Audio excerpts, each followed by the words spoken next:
Arganissima, New York.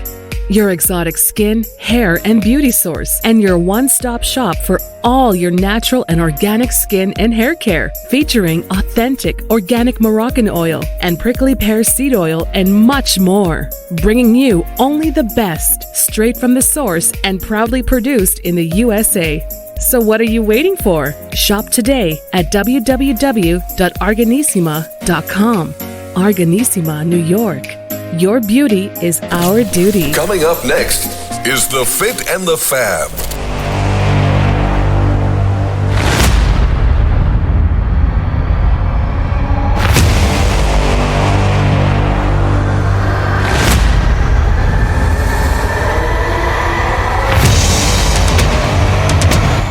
Folks, welcome back to the iHealth channel, iHealth Radio, with your host, Hurricane H. New day, new show. Interesting, awesome topic, something I've wanted to discuss for a while, and now I have someone that is a specialist in this particular area of practice, and kind of unorthodox, we'll decide. We'll decide at the end of the show. But for all of you out there listening, watching, this is a topic about making families, and it's going to sound weird when I say it this way, but it's going to be an interesting topic for anyone that is trying to have babies and build families together, and sometimes it's difficult. The topic of fertility or infertility is a very common, and we hear it all the time. It's frustrating, and most people have different ways to go about it and to hopefully see if they can get something done about it. But some things, traditional, conventional stuff doesn't work, and therefore there are other ways. And with me today, I have a special guest. And so I have with me Dr. Beck Hoehn. Hoehn, that's it. I got it right. And she is a doctor in acupuncturist, acupuncture, herbalism, different things in Eastern medicine. And again, doctor, you're going to tell me more about that, right? So you're going to define all that. So I don't want to give the information about your practice, because I think it's awesome. It's different. And again, you and I, we had a brief discussion. So I asked, do you have any background on traditional OBGYN stuff? And that's not the case. And again, we're going to talk about that, the difference and why that works. And sometimes it doesn't, and the difference and how her impact. Now, the other part about today's show is we're going to talk about is her ebook, as well as her new courses and things like that to help people worldwide to achieve the gift of having a family. So without any further ado, Doctor, welcome to the show. Thank you, Hurricane. Thank you so much for having me. It's been an honor being able to be available for you and to come on your show. So I'm lucky that the space opened up so that we could connect. The honor is mine. It's a privilege, and I am humbled. And like I said, frankly, it's a topic we haven't covered before, and really, I was excited when I saw that. Like, yes, let's do this, and we are doing it. And again, just to start, first of all, I mean, fertility or infertility is real. It happens. And the question is why, and what are some of the things that may be, contributing. So we'll talk about all that. But just before we do that, can you, Doctor, just give us a little bit of a breakdown, at least some background on your expertise, because I think we want to clarify that type of approach that you have. Yeah, for sure. So I actually am an acupuncturist and an herbalist on the east side of Los Angeles. And my office there is called Mighty River Wellness. And I have extra training. There's not a lot of acupuncturists and herbalists that get extra training on the doctoral level. There's only 5% of fertility acupuncturists that do so. And so I actually have another fellowship. I'm a fellow on the American Board of Oriental Reproductive Medicine as well, which is another distinction and an extra training. And I help committed women conceive and start the families they only dreamed of. So that has been what I've been campaigning for about 8 years now. Well, that's awesome. And I have to say, the feeling that you probably get from the results have been, achieved, it's just going to be phenomenal. It's amazing to know that you were helping people. And yes, they did attain and conceive, and now they have families. And I know that some didn't just have one, they went to second and maybe even more. So that's just an awesome just satisfaction from the work you do. And I think that's the other part. Whatever you do in life, if you can see results that are really, tangible and, life-changing concepts. I mean, it's just something that you have to be proud of. So again, kudos for the work you do, and thank you for what you do. And I think after the day, hopefully we'll reach more people out there that may be struggling. And I've actually met people who had difficulty conceiving, and took years actually to get eventually, and especially with age and everything, things can take more time and become more difficult. But again, I'm going to ask you questions, and you will shed the light more about all that process. But so the first thing, though, you mentioned acupuncture and herbalist. So these two things typically, for me, and I think most of the people, will probably think pain management, joints, some other stuff, but not fertility. We'll think about, herbalist, maybe like nutrition and just healthier diets and stuff. But we never, at least I would not put that together in the world of I guess, conceiving and fertility. So let's talk about that. I mean, yeah, it's not a common, I guess, practice. And you said it. I mean, you have very unique, specialized stuff that most do not get to that degree of expertise. And you took this particular route or angle. So the first question is why? Why specifically that? I mean, you could do anything with the expertise, but why that? I'm sure there's a story. There is. There's a little origin story here. I'll just dive right into it. So I was in the film business for 25 years. I was in the camera department. And when I was in the camera department, I was suffering from very, very painful periods, so much so that I couldn't go to work. And the only intervention that the Western model had at the time was to go on the birth control pill. And I started realizing that there must have been another way, that can't be the only way that we can manage painful periods and women's reproductive health. So I got injured at work. And then I found an acupuncturist who at the same time helped me with my broken bones, but then also helped me with my painful periods. So it was so transformative for me that I decided that I wanted to help more women learn and be educated around their reproductive health and their reproductive rights. And so I went back to school and got my master's degree in traditional Chinese medicine, TCM, and then went on to get further training so that I can help as many women as possible learn about their rights and their choices in terms of their healthcare. So that's my first framework. As I got into it more, I started really, really loving the TCC, the trying to conceive space, even more and more, and feeling that victory when I can have such an impactful, impact on somebody's life. So that's where I am now, making babies. Well, listen, that's awesome. And like, again, I mean, I just had to ask the question because I did read that, on the bio, but certainly, I mean, it's pretty interesting, the fact that you kind of almost stumble into it. Fell and broke a lot of bones. Exactly. And one thing, it's amazing how things happen for the right reasons, and you never know what that is. I mean, everything happens for a good reason. So I'm a firm believer of that. And so thank you for that. Now let's break down a little bit the concept of just general fertility and conceiving and some of the issues that actually drive it. And then we can dive into the difference between, I guess, modern medicine, Western versus Eastern or traditional Chinese medicine. So you had mentioned before that, you'd never heard of fertility acupuncture or acupuncture and herbs being used as fertility. And, albeit in TCM, we have this it's steeped in tradition for gynecology and reproductive health for centuries, right?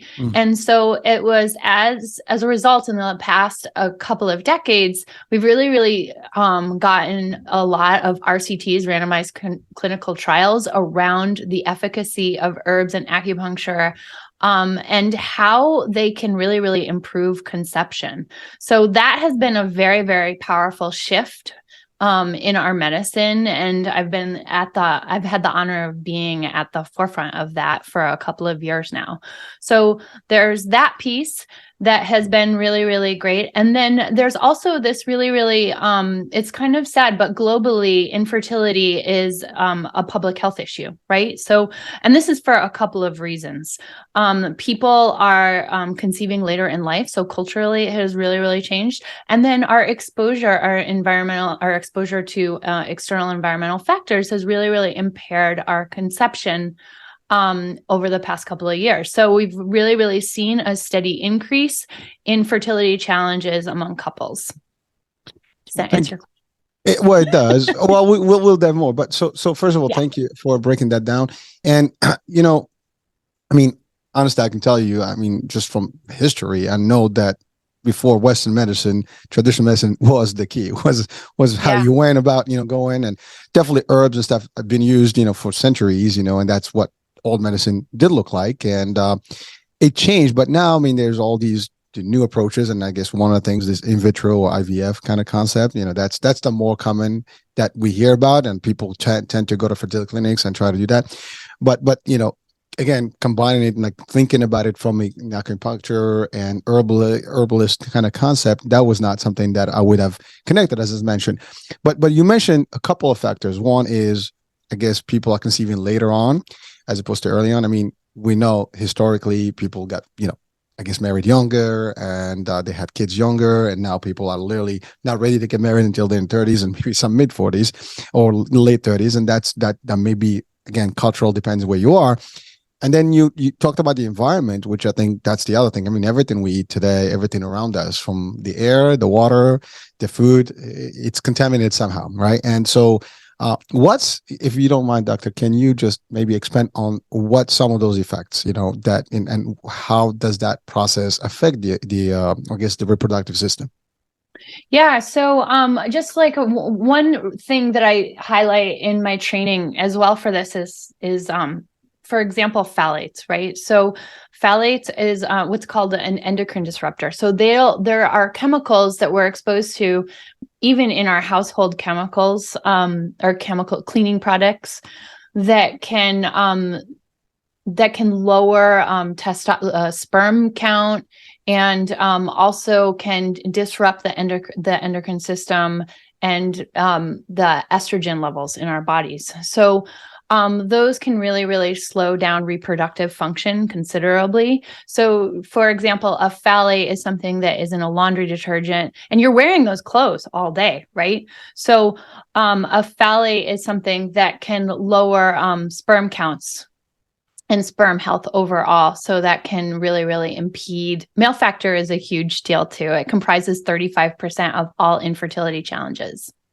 So we really want to consider that, right? I was going to ask about that, but so it's amazing you said that about detergent. I mean, everybody's using one. Yeah. So that's almost like, we all are affected by this, and male or female, but I'm assuming the male piece is a big component, and this is, like you said, 35%, and that's an issue. I mean, everybody's listening right now, like, oh my God, I have to find a better detergent, whatever. I mean, so that's an easy fix, though, right? Like that can be easily swapped out.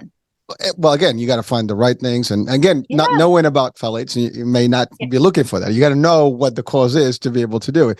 Unless you know about it, I mean, we're probably thinking about something else, but not that. I mean, we don't even know. Most people would not even know what that is unless they're exposed to it, or at least told that here, this is the chemical ingredient or whatever it is that's going to affect your system, and therefore you can't have it.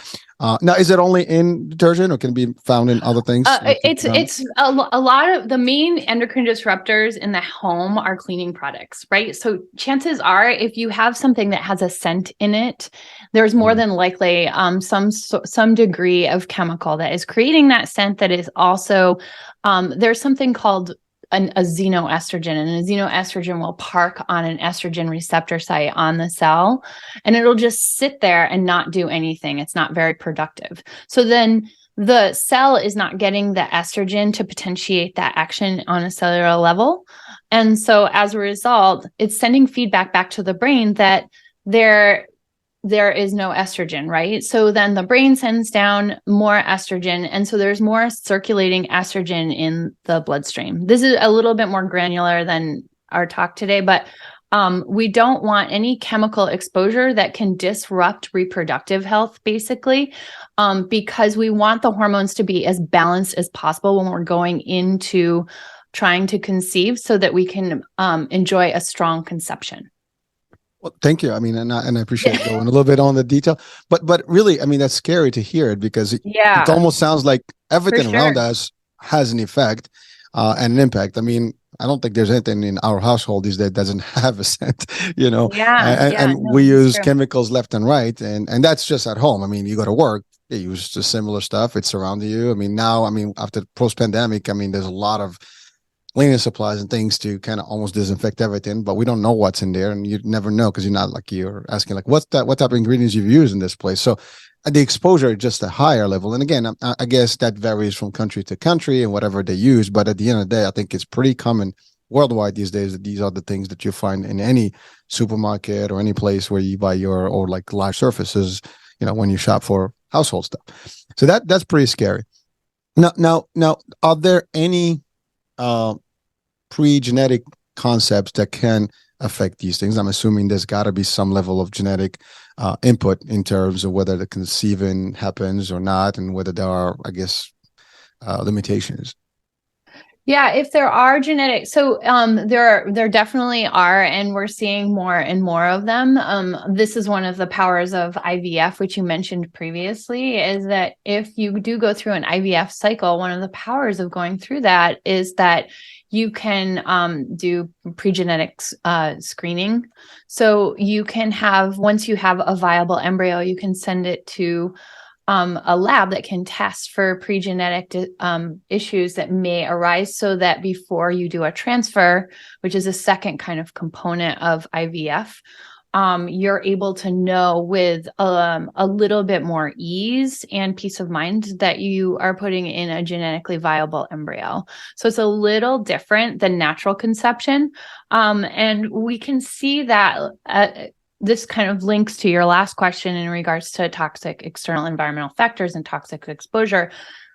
Poor nutrition and poor health overall and exposure to chemicals can switch on and off certain factors, genetic factors that can lead to not the best pregnancy, not the healthiest pregnancy, or no pregnancy at all. Thank you. So I know you referred to about 35% is like the male factor. Now that leaves a bigger chunk, on the I guess the female, option. So what are some of those besides maybe the effect of outside elements such as the chemicals and things? What could be some of the factors that can make someone not fertile or not able to conceive? Yeah, so you can have pathologies. You can have things like subclinical Hashimoto's. Other things in the endocrine system that are not balanced can really, really lead to that. Having polycystic ovarian syndrome is a very, very common reason that people don't conceive. Again, just goes back to hormonal health and hormonal balance, right? So this is more linked to insulin resistance, blood sugar and metabolism. Again, eating irregularly or having a massively stressful job, right? And we know that stress is what we call the baby killer, right? Because it gets to you somehow, right? Yeah, completely. I mean, I'm laughing about it just because we're having so much fun, but stress can really, really hinder your chances of conception as well. Does that make sense? Oh, I would certainly agree to stress that being just a bad factor across the board. I mean, I think it inhibits everything. And the psyche effect, the psychology and anything that I guess affects it one way or the other. Stress, depression, anxiety. I think all those things tie in. And stress is like the worst of all, because if you're stressed, you have no mood, you can't do anything. And I guess it has. I mean, I'm talking to a doc here, and I'm sure there's more to this. There's the elements you say, but I mean it goes beyond that. And I think a lot of problems medically that we have, some of them also driven by how your I guess, environment is. And I'm talking about just how the impact of stress can be on you.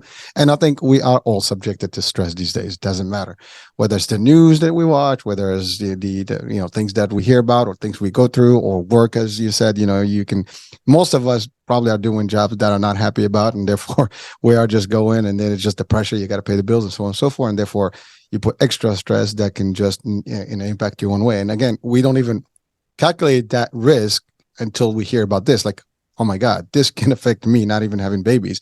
And I think people watching right now, especially, women that are working and they're listening to this, I think both men and women, doesn't matter. I think stress is going to affect both, but just the concept that it can happen and it will happen and it will have an impact.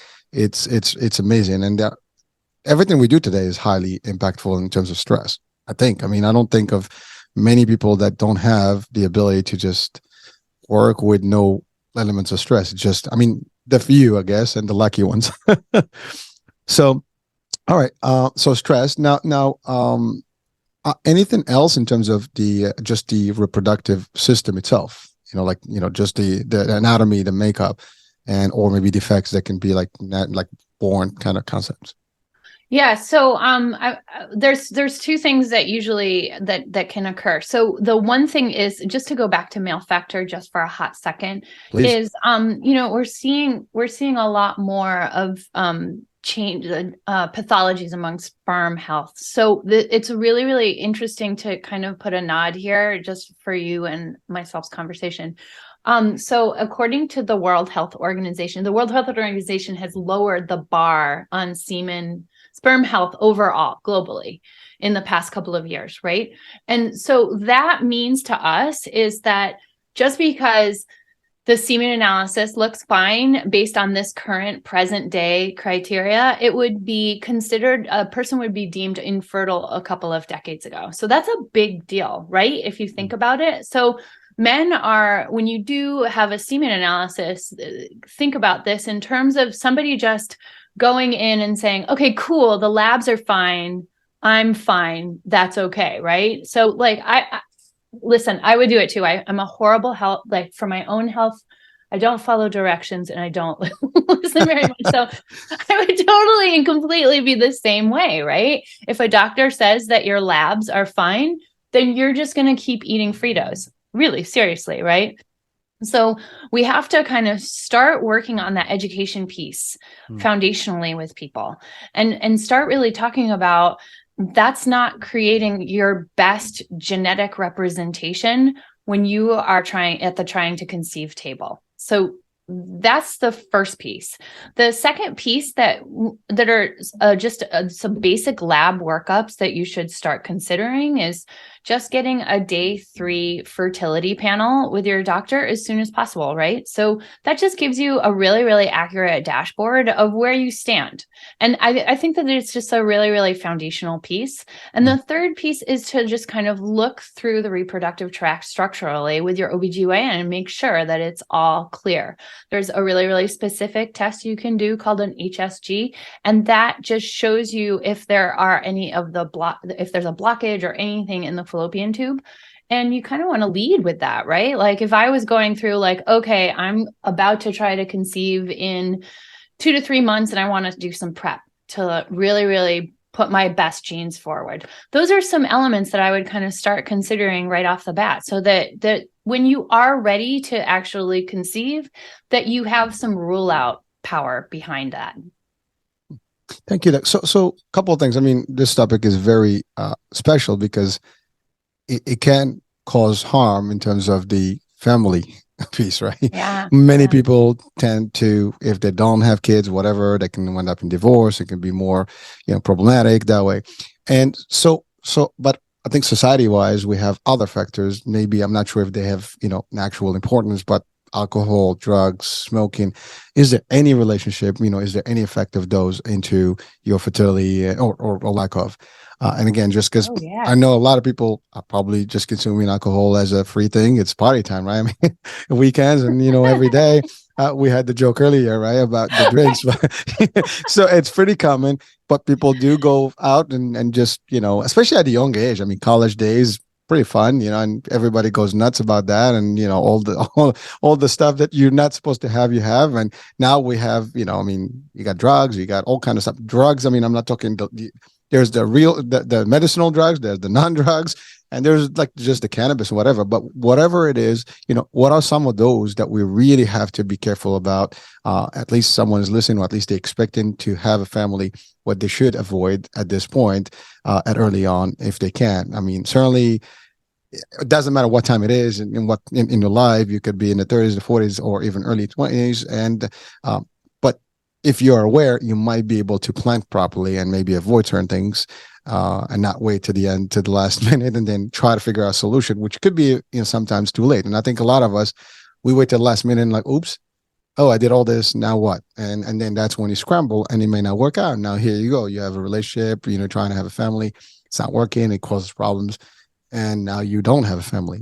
So, and then also just the idea of having kids. Not everybody, I guess, people listening, watching, not everybody wants kids, maybe, but I think the majority of us do have that family oriented mind, and you want to have kids, and you have to do it somehow. And again, the factors that we have in our traditions now definitely are just bad for us health wise, and we know it for different hearts and other things, brain, whatever. But fertility, what's the relationship there? What's the damage? So I guess I'll start with, men and women are obviously different people, but so I guess in terms of alcohol, like chemical exposure and vices, I guess is the main take home here to consider. And for women, it will negatively affect your fertility early on. So avoid alcohol as much as you can. If you are going to drink alcohol, 1 to 2 servings a week is the most is that too many? Okay. No. I mean, I think that's too, probably people are like, are you kidding me? I mean, I do that in a serving. I mean, that's a problem.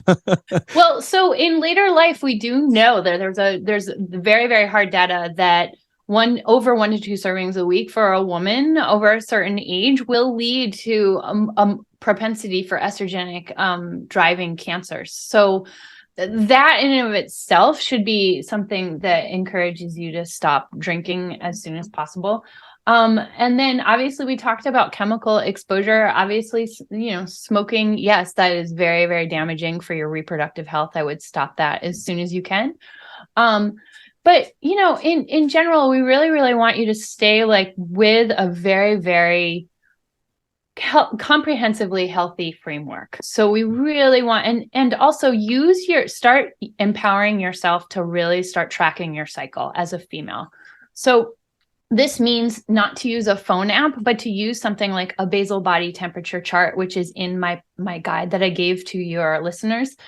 And this is really, really powerful because it's almost like a fifth vital sign. So if you are if you're interested in not conceiving now, but you're going to conceive in 5 years, 6 years, 7 years, you really, really want to be able to head off any issues that could potentially turn up later in life and affect your conception, right? So we really want you to be able to detect pathology early on and take care of it early on.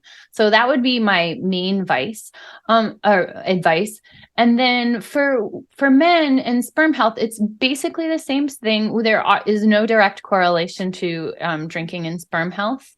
There is a direct correlation between marijuana and smoking and sperm health. So we really, really want you to avoid those at all costs. Well, thank you, Doc. So I really love when you said that. I mean, it's clear, and we have to be careful. But here's the problem: there's a lack of education, I guess, at early on. I mean, we don't hear about this on common media. We don't hear about it in schools. I mean, they do teach about maybe sex and things like that in school early on, but I don't think they talk about the importance of your fertility and how to do it and your reproductive system and how you can maintain things. Nobody's saying, hey, you're going to college, be careful because this can affect your life later on. And so unfortunately, there's not enough, I guess, awareness that is out there for the younger folks to learn about these things until they get into a relationship or marriage or whatever in the future, and then now they're like, oh, what the hell's going on? Then you get the clashes because now everybody's blaming everybody. That's the other thing. Most people would not go and discover who's the actual source of the issue. Sometimes it's just like, well, it's your fault, it's my fault, and then that ends it. But I think the education piece is important. So, doctor, in your opinion, what are some of the things that we should tell people early on, or even as they get into a relationship, and they do want to conceive, to really do? I mean, let's be honest. No, I don't think people just like wake up. I'm gonna go check to see if I'm fertile or not, and let's see. I mean, they they try and it's not working. Like, what the hell? It's not happening. We're not getting kids. What's up? And maybe that's when they start, the question becomes relevant. But nobody's like, let's make sure, we do this before we get together. It's not like a test you do before, right? So what's some of the advice that you, I guess, can give to people in terms of those things and just create awareness? And for our listeners today, listen, if you're early on and you're just, sparking with life and happiness and party time, let's just be careful because, if you do think about the future, it's a good plan, to start now. I mean, whatever that time may be for you. Oh my gosh, I have so many things to say right now. I don't even know where to start. We have time. Just go for it. That was a really good question. Yeah, so a couple of things. The first thing is that I want to just go back to something that I mentioned in regards to phone apps, right? So a recent study revealed that phone apps and the algorithm that they use for your fertile window and to check when your ovulation time is were only accurate 21% of the time. So with that information, I would recommend really starting to listen to your body and to track a different way so that you have,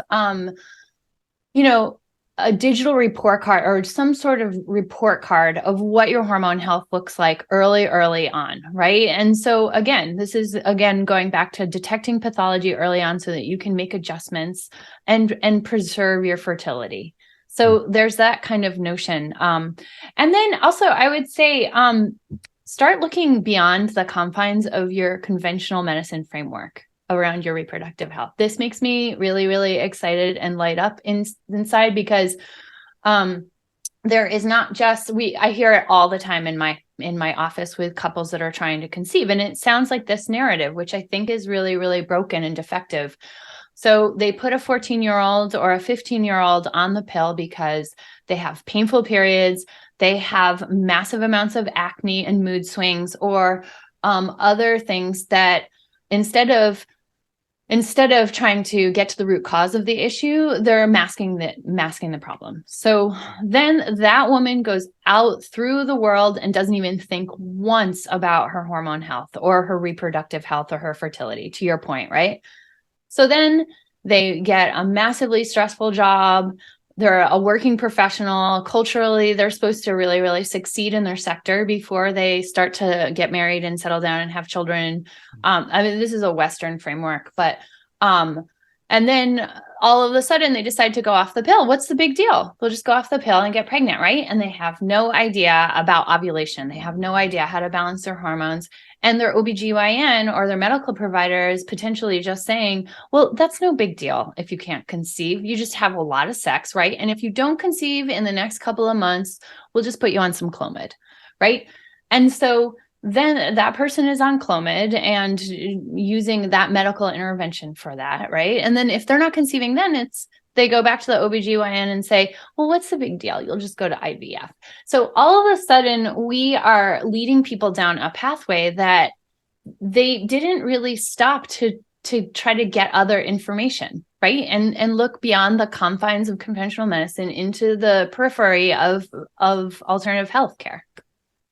I think that would go for a lot of different problems, not just fertility.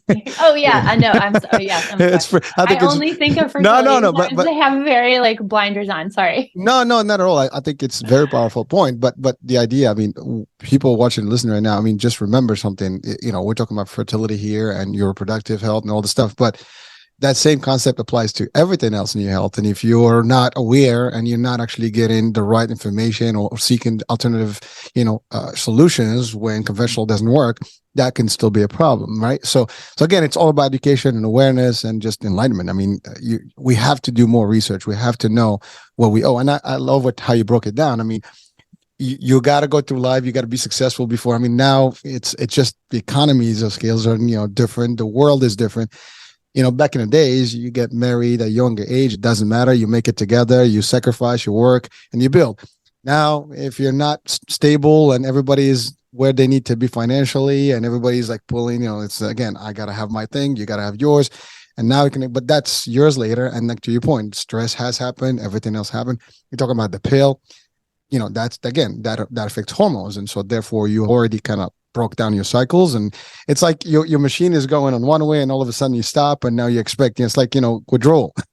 And your body is going to have to deal with that, and it might be too late at that point. And that takes me to one question. What is an optimum age, male or female, to actually really be at the best peak of potential, and providing everything else is good? They don't have the too much stress. They are actually watching about everything around it, what they eat. They're not into any drugs or medicinal stuff. What would be that ideal time frame? So at least people are watching now, like, hey, I think I'm in the right time. It's time for me to make sure I get a family. That's a great question. I think that one of the distinctions culturally that we need to start kind of teasing out a little bit is that there's your reproductive health and then there's your actual age. And so this is why I talked about just trying to get yourself a dashboard as soon as possible so that you know what your reproductive ages. So it's really, really interesting to me that as a woman, you're born with all of the follicles / egg cells that you will use throughout your lifetime. That is very, very powerful if you start to think about it, right? So when our cycle happens, we have one follicle that is developed, and then that gets fertilized or it doesn't get fertilized. But behind that follicle, there are a couple of other follicles that are getting recruited at the same time. And those just die every time. So every time you're not just losing one egg cell, you're losing several egg cells behind it. So, and then also this is really interesting because your egg cells are exposed to environmental factors that we spoke of previously, right? So it's just like when I first started studying this medicine, I was like, I really, really honestly felt like my reproductive tract was just in a black box. Like, what? No big deal. It's like, but it really, we're exposed. Really wrong. Go back to school.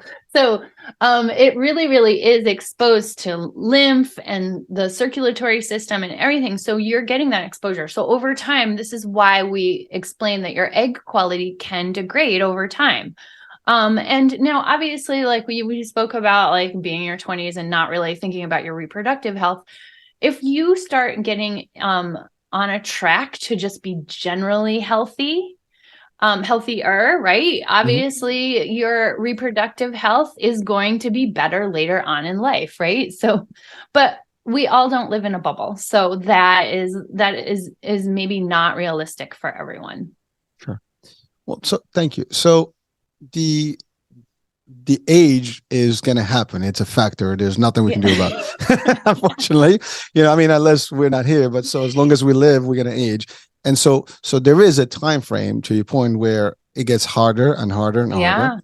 And, if we don't do the right thing, and again, we hear this all the time, like, people get married later and then now they try and the typical answer that they get is like, it's going to be very difficult. Your pregnancy, if it happens, is going to be more difficult. You have to be careful, otherwise you will lose, your baby. So it becomes a very difficult thing. And so understanding these dynamics from early on is the key here. There's no, I guess there's no way around it, period and out.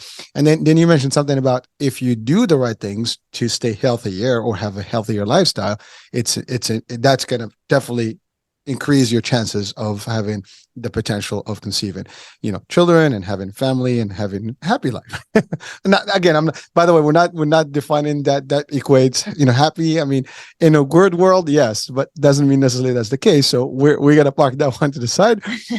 at least temporarily, it will make you happy. Whoever is watching, listening, I think that's important. So, but having children and having families, sometimes people can probably like, well, what do you know about that? I mean, I know a few things. I mean, I've been around the block and I have, I have 3 kids. And so I've been, I know how it works. But you mentioned healthier. And so that leads us to healthy practice is. I think earlier you mentioned something about nutrition, and we're going to talk about the herbal piece and the Eastern medicine shortly. But I just wanted to cover this piece. Now healthier means potentially working out, gym, exercise, good food, avoiding some of the bad food and things like that. Nutrition is a big piece of it.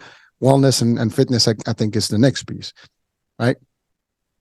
Yeah, I mean, we talk about this in my class, the Positive Pregnancy Project too, where there's different components of your life to not just have a conception, but to have a safe and healthy pregnancy, and then also to have a really, really optimized life for your child in the home, right? So again, we talked about exposure to toxic chemicals in the house. So we really, really want you guys to start limiting your exposure to those toxic chemicals and use more organic chemicals when possible. Also, eating food choices, generally speaking, this is more of a generalization, but using a Mediterranean diet framework, we know that will increase your reproductive health considerably. And then supporting exercise at the right phase of your cycle can be really, really powerful. And we outline that in the Positive Pregnancy Project as well. One thing that we also talk about, because obviously I'm an Eastern medicine provider, is we talk about living in balance, right? So that connection between heaven and earth is really, really important to the people that I treat. And this kind of shows us that we need to stop living such a modernized, industrialized, crazy, hurried life. I think that our schedules are completely overpacked right now. And so kind of really starting to learn about checking in with yourself and figuring out what is the most important priority for you to do at that any given day. So that is a big, huge paradigm shift that I try to instill in my patients at the brick and mortar, and then also at the Positive Pregnancy Project. So thank you. So now let's get into the deep dive of the practice and your method, which is again positive pregnancy. So how does your overall system work, for our audiences, and then we'll talk about how they can participate in it. Yeah. So again, I kind of spoke lightly about this, but I really, really believe in integrating precision and functional medicine with the Eastern philosophies. And that is outlined in my online program, which I've battle tested at my brick and mortar for over 8 years now. So what I was finding is that anyone can just make a baby, but I really, really like to have the distinction and enjoy the distinction of making a family. So the accelerators that you learn in the Positive Pregnancy Project are very, very comprehensive, and they address 10 aspects of your life that I feel like we need to involve an Eastern philosophy and also a very, very like a life hacking concept. So that we can support your fertility and watch you conceive and have a healthy pregnancy. But then also, again, I said this before, it's just, I'm really, really into optimizing your family life once you do have that family. So at my office, we call it baby boot camp, where like, well, I love it. I mean, it is a comprehensive. It's really from the inception to conception to actually delivery to beyond, which means it's a full package, which is not just, hey, listen, let's have babies and bye-bye, see you, in your regular checkups. This is a more, of a 360 concept of everything that you need to really not only conceive, but also have a better life and enjoy that family that you've worked so hard to get. Yeah. And I'm on a mission to, I guess I would say my biggest passion and my biggest mission is to create education and empowerment for women so that they know that they have choice around how they live their lives and how they can approach their health so that they can conceive. And this is really, really, I think it's really, really interesting to learn about food choices that can be really, really customized for you, and learning how to create a better mindset and mental health around your fertility. It's a really, really sensitive subject. It's very, very scary to think all of a sudden you've decided to have a baby and then you can't, right? Mm-hmm. Like that. So I try to really, really make an effort to support people so that they can move from fear to fertile, because I think that once you have the data, once you have the information in front of you, you're able to make an educated, non-dramatic decision about what you need to do next. So I always try to tell people, even if they're going to their OBGYN, I know it's a lame thing to say, but like, know before you go, have your questions ready, figure out what your outline looks like. What are your steps going to be so that you really have a fertility strategy? So that is this, I mean, someone can be in your program and still kind of manage through a regular OBGYN system and just kind of work in tandem or in parallel at the same time. I mean, I don't see a conflict. I think the more the merrier. It's just going to help them better. Because I know some skeptics, they say, well, like, oh, I like my OBGYN. And also for our regular traditional, for our Western medicine, we don't alienate them. I mean, they have, they do a good job.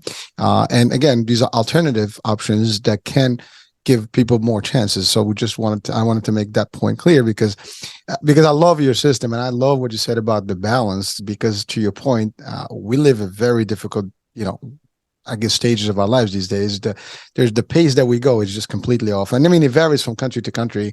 At least in the US, we have no life. I'm sorry to say it, but we tend to just work, and, and we're just constantly running. I mean, listen, you go to Europe, they do have a better lifestyle. I'm sorry, but that's a fact. I mean, they do enjoy their life. They have their siesta time. They have their vacation time lined up. I mean, they do have just a different, even the diet is different. And you talked about Mediterranean diet. That's actually pretty much Europe is touching on the Mediterranean and all that section of the world. They do have a different lifestyle. So we have to be aware. Now, of course, I think the whole world has shifted and it's all running faster than ever. But it is important to understand that balance needs to be there. We need to have, again, it's healthy choices. To your point, it's a lifestyle, implementation. And we don't know much about how to do that because you have a job, they dictate you have to do. If not, you're going to get, out of the job. Then you got to get more stress because now you don't have a job. And then you're just going to keep in that vicious circle and then it's just not going to help you. So I think that was a great point, Doctor, to share with our audiences. Now, someone wants to join your program. I mean, I'm assuming both parties have to be involved in this process, or can it be just one versus the other, and how long does that process take? Yeah. I actually did want to, you said something very, very, you said a ton of genius things, but you said one specific genius thing that I wanted to outline. It's that, I just recently read a really amazing article on a research study that was done with people that sought out whole systems medicine, like traditional Chinese medicine, along with their fertility treatments. And I found this really powerful because the data showed that if you are going to an acupuncturist or an herbalist for your fertility journey, that your outcomes are 86% better. 86% better. So I do a ton of IVF support as well, and also help people conceive naturally. So I did want to bring that up because I think that a lot of your listeners don't really know about fertility acupuncture and how it can really, really not just, it just really, really increases your chances of conception. So that being said, I think it's an interesting nod that you mentioned that. So I wanted to bring that up. Those are great odds. Yeah. I mean, why wouldn't you want to do that, right? Like, I mean, why wouldn't you want to go to something that supports your whole health while you're working to conceive? I mean, it seems like a slam dunk to me. The more the merrier. Can't go wrong with that. I listen. It has you try everything, and you don't have to do one versus the other, one before the other. Listen, parallel is good. Like I'm on the left, I'm on the right. Let's see what works. I add it up. It's just going to be a bigger mixture. So it's nice. Be a better mixture. Yeah. And then in terms of how to find me, so we have I have an early interest list going, a VIP list for the Positive Pregnancy Program, which launches at the end of March. So I will send you that via email.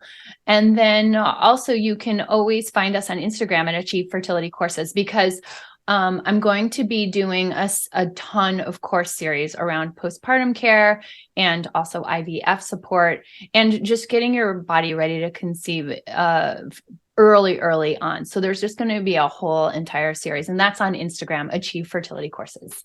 All right, we're definitely going to have those links. So, but the other part of the question was, how long does someone that joins the program, take to potentially see the result. I mean, I'm sure that vary from one couple to the other, depends on circumstances, but like just as an expectation, I mean, this is not something overnight, and they have to have the patience and the determination and understand that this is going to be a longer journey than expected, but it will definitely get, higher, I guess, odds and chances to get what they want.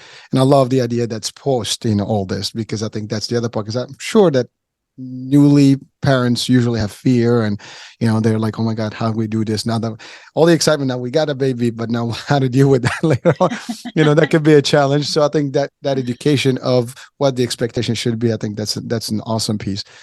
So again, what is that average time frame, like from start to potential conception, if there is even one? Yeah, to your point, it is really, really hard to like, I can do this in 4 months, so it is a tough one, but it does definitely depend on the general health of the person going into the program and what their expectations are in terms of their partner, which is always, it is usually a roadblock.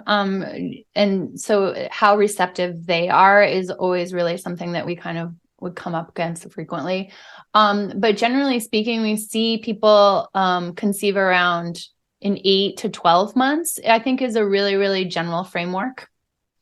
Well, thank you. So now that almost like you got me a little spark in my brains here about like a macho effect, right? I mean, a lot of people like, well, I don't know if I want to go check this or I want to do this. I mean, to your point, you have to have a buy-in from both parties to really be there, because not everybody's like, well, I don't think it's me, right? Everybody's trying to kind of, it's pointing the other way, like, and so it's a matter of like, we want this as a family. We're going to try this together, and we have to be committed to it. I think that's a big, important piece, to our listeners. And listen, I mean, it's beautiful to have a family, but also it's more beautiful to actually have that synergy and work together towards it. Whatever the scenario is, I mean, if it couldn't happen for various reasons, there is an opportunity. You got to work towards it and make it work. And I think that's an important piece. Yeah. Oh, yes. That was beautifully put. And I agree completely. We do a lot of there's a module about, it's called Doing It Literally. And it's about, it works. It's a really great module, but it does have a lot of couples counseling things, right? So one thing that we've noticed about trying to conceive is it's like, oh my God, is baby making time? I have to have sex 9 times, right? So it's just like, we don't want you to ever, we want this to be fun. We don't want you to, we want you to go from meh to mind blowing is one of my articles on this. And so we create a lot of strategies around how to work on roadblocks to conception, mental roadblocks to conception that the couples might have, and any outlying fears, right, that may be not discussed or not on the table. We do a lot of exercises around how to allay those fears or to get rid of them, right, and discuss them. So to your point, there's 2 people in a relationship, generally speaking, and we want those people we want this to be a fun, fertile journey. We don't want this to be lame. Well, I love that. Thank you. I mean, it makes sense. Well, so that leads to the next question is, are there any myths that actually that you've encountered, in terms of the fertility journey? I mean, oh no, I'm sorry, your face is funny. I was like, poof. Okay. I just read an article on this too. So one of my favorite ones that I was like, no, you guys, was that you can control the sex of your baby based on the sexual position that you have sex. Now, listen, I do recall back my biology days. I mean, it's all chromosomes, and it's an XY concept, and the sex happens to be. I think maybe I'm wrong. I don't know. You can correct me. The male actually is the one determines the variation. If I'm not mistaken, the Y, right? Is that chromosome? It's both gamete. So both genetic materials. Right. So the XY, but I think the variation is the Y. So I think that's because I think traditionally, like, oh, my wife doesn't she cannot have babies, but really she's only making girls, but no, dude, you're not giving, any only boy, making girls. you're not giving wives. I mean, that's been I've heard that before, that argument before, like, and again, that's a cultural thing too. Like when you talk about Oh culture, yeah, totally. that's big in some cultures. Like It's so big. I had no idea. We had actually somebody, they're so near and dear to my heart. I love them so much. And actually, like, I'm called the squad doctor because all of their friends have come to me.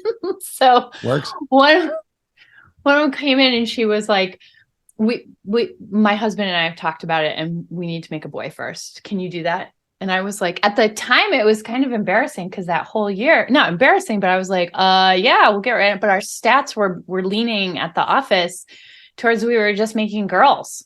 So I was like, yeah, sure. And then I kind of just like stumbled out of the room. Like I had no idea what to say. And they conceived in 2 months. They were like really on top of it. They did they were so compliant. They were great. And a couple of weeks later, the man came in for a visit and he like folded his arms in front of me and he was like, did you know you made a girl? Oh boy. I was like, oh shit, we made another girl.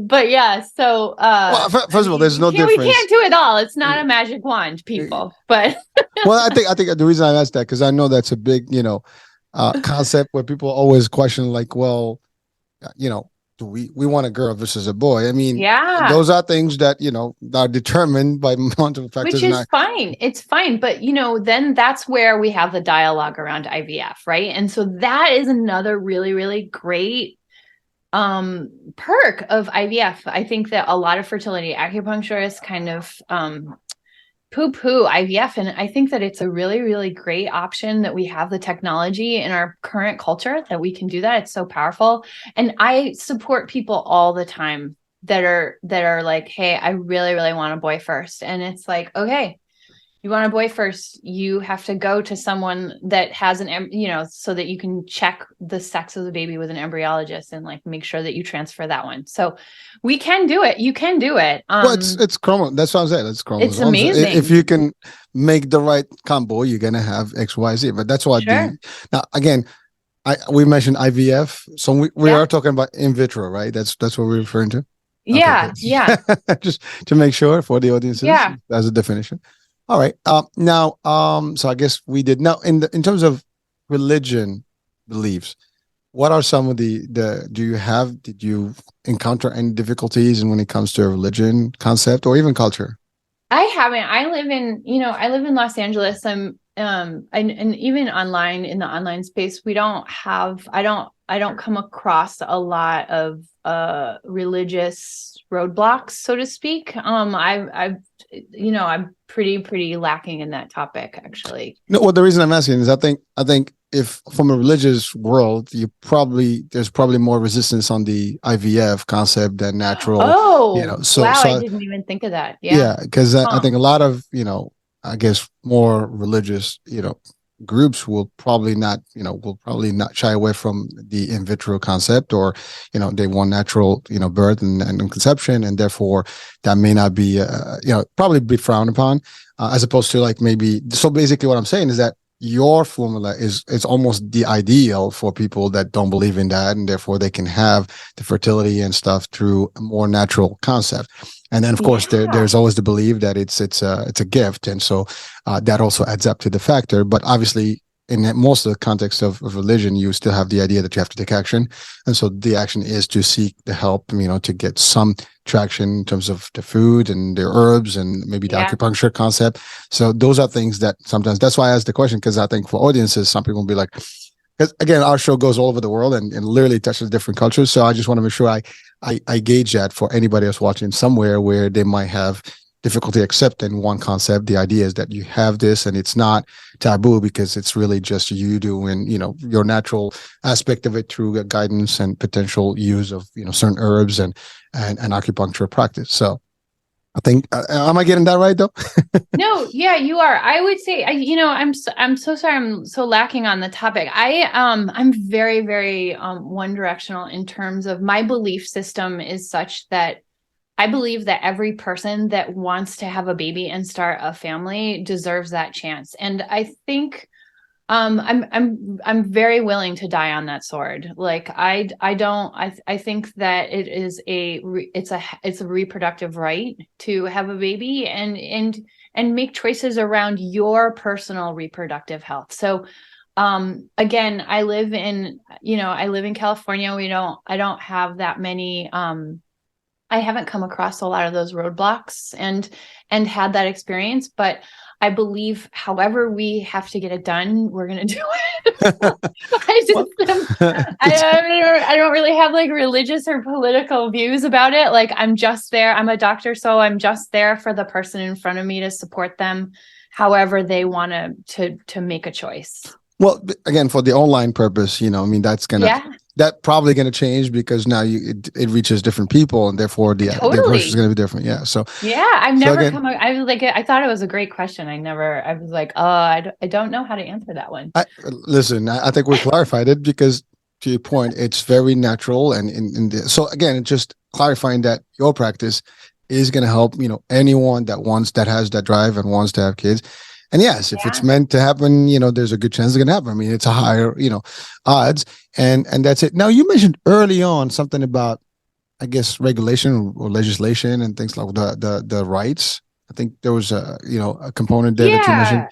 I think what's happening with me as I shift into a place where, one of the things that I've learned about my brick and mortar, my office, was that there's only one of me, sadly. So meaning not in an egoic way, but in a way that I can only see a certain amount of patients per day. And so one of the things that has really, really shifted in terms of how I show up and serve people in the medical profession is that I realized that I need to be more impactful and I need to reach more women, right? So that's the concept of the Positive Pregnancy Project is all about that.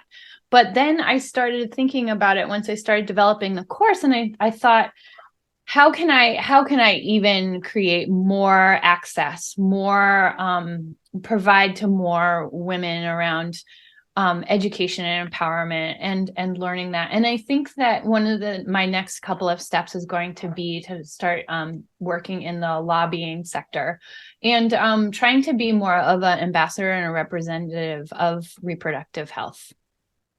Well, listen, that's great, and it's a great, mission, I guess, to seek and to achieve. So good luck, and wish you all the best of that. I mean, I think it's perfect, and it's going to help people be happy. I mean, as much as families can be a little tough, but I think there's a blessing in there, and it's a good feeling when you have your kids. I remember my first son, and all my kids actually.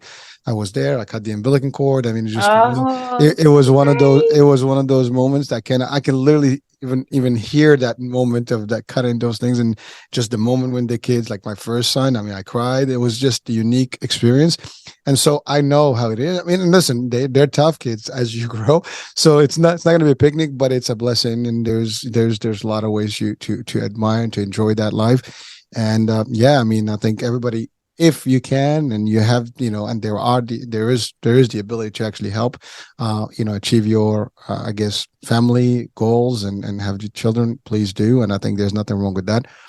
So I mean, your work is definitely needed. And I think a lot of people around the world now can benefit at least from, and I think everybody now in the world can actually reach out to you and participate, correct? Yeah, absolutely. We're going to be global. So you can open the modules at any time and do the learning. And then there's going to be office hours once a week. And then I also offer one-on-one private counseling. So that's a series of 8 sessions as well that takes you through the Positive Pregnancy Project. If you're afraid of the group program and you would like more one-on-one sessions, we can do that too. So one question though, so you can do all the nutrition piece and the advice and all stuff remotely. Now the acupuncture piece, that needs to be physical. So if I just heal you with my mind. All right. I like it. No, the acupuncture. So what I can do is I help you vet an acupuncturist in your neighborhood so that you can get that acupuncture support if you feel like you need it. I love the idea with the mind, like you're healed. Okay, that's it, done. I just needled you. That's it. It works. It works. Yeah, yeah. Listen, it's the power of the mind. You never know. I mean, it's powerful enough to make it happen, right? I love it. Listen, I had a hypnotherapy session right live on the show, and that literally went off. I mean, obviously, I was hypnotized through the voice, and that was it. But you never know. I mean, acupuncture, like to your point. I mean, you can. I was wondering maybe if there was a way to even administer yourself if you're taught how to do it. Because there's some. I don't know if that's this is not something that you do. You know what? Somebody just asked me that question, and I was like, I don't know. I've just been studying it for 8 years. Like, let me get back to you on that. It's not like going to I watch this on YouTube. No, I'm so glad you brought that up, because I think it's really, really important for your listeners to know that acupuncture is based on a meridian system. So it's very, very different than dry needling. So dry needling is an intervention that physical therapists and MDs are starting to do. And that is a local procedure, right? So we're not taking into account the meridians. And a meridian is very, very similar to a highway. I'm going to say this because I live in LA, that it's very similar to a freeway, right? So on a freeway, we have a smooth flow of traffic at 4 a.m. because nobody's on the road. But at each part of the highway, there are these exits, right? And so sometimes these exits get blocked and there's an obstruction. And so our chi, or vital life force, can't move through that pathway very smoothly. So if you go to an acupuncturist that incorporates using the meridian system, what they'll be able to do, and it's almost like tuning a piano, right? So they're going to be able to feel an acupuncture point along the meridian system and figure out if there's a blockage there, so that we can harmonize your meridian system so that you are living optimally. So I think that it's really, when you talk about a physical therapist or an MD or another provider that is inserting needles into your body, I would really, really ask about what their fertility training is, if you're specifically going for fertility. No, well, thank you. I mean, and then, again, I had to ask the question because, I mean, there are some practices that can be self-administered or you can actually be guided through, but I think acupuncture is probably one. Yeah, I don't think I would want to.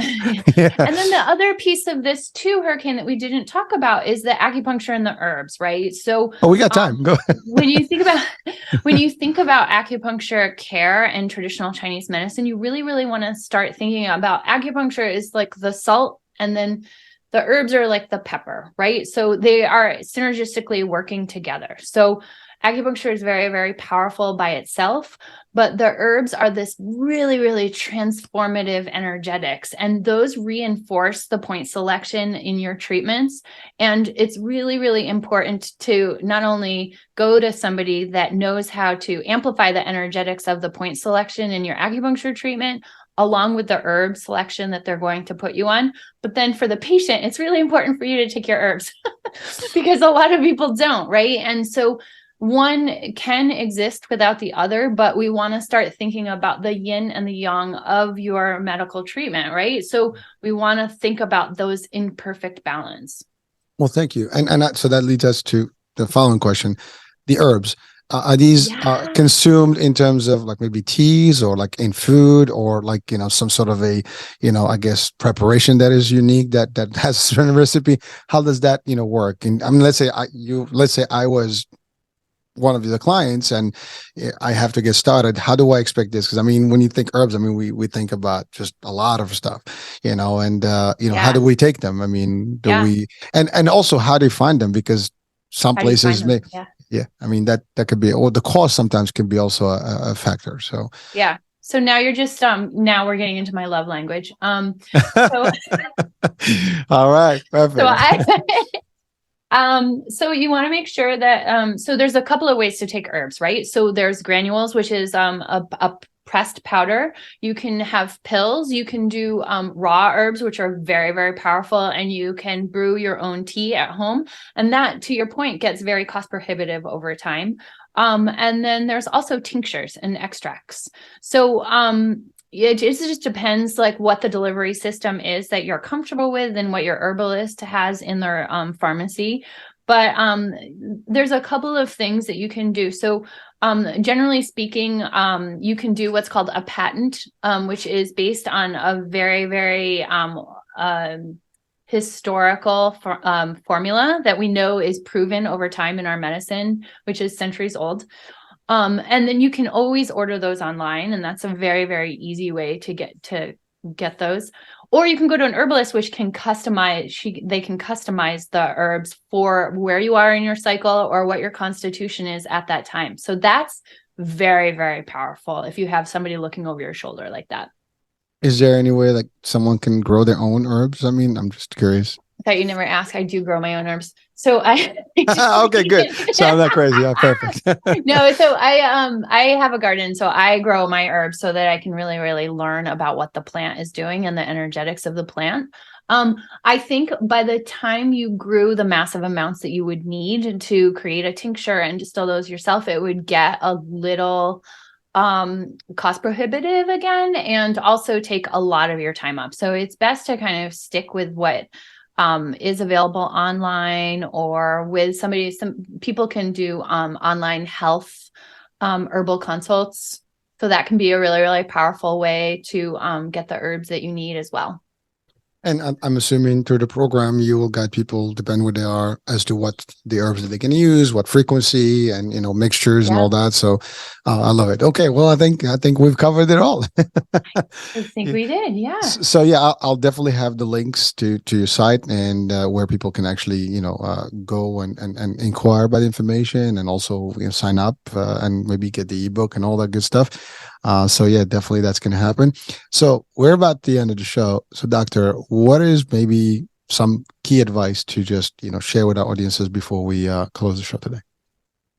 Yeah. So I think I mentioned this before, but make sure that you get the Get Pregnant Guide and start tracking your cycle right away, regardless of whether or not you're trying to conceive or not. We really, really want you to have a report card of what your hormonal health is and a picture of what it looks like, and so that you can be educated and empowered about what your hormones are doing throughout the month. All right, that's it. All right, Doc. Just real quick. Yes, that was. Hey, listen, sweet, short and sweet, and it delivers. That's all that matters, right? Perfect. I think we have a great show, a lot of content, a lot of information. I think that needs to be absorbed. Definitely a resource, folks. I mean, that if you or someone that probably has a concern about fertility or not conceiving, and they may be desperate or they may be at a roadblock, there is the light at the end of the tunnel, and we have our doctor with us here. And definitely reach out to her. Listen, I'm assuming you do consultations, right? For people to evaluate whether they are, I guess, whatever they can get into the program or not. So again, folks, please do reach out. And hey, you're not going to lose anything by asking. And if you're really looking into this, you probably are looking. So therefore, we just brought the resource to you. And again, as you heard it, there's not a lot of Dr. Hoehn, out there. So I'm just saying it, I mean, there is plenty of options and you can mix and match, but at the end of the day, the more resources you have, and I think that's our mission here, is to bring those resources to you.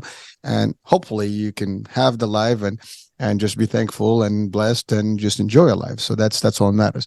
All right. I think we are closing our show today. So thank you for being with us, for watching, for listening in, and we'll be talking soon. New day, new show, new topic, new guest. Bye for now.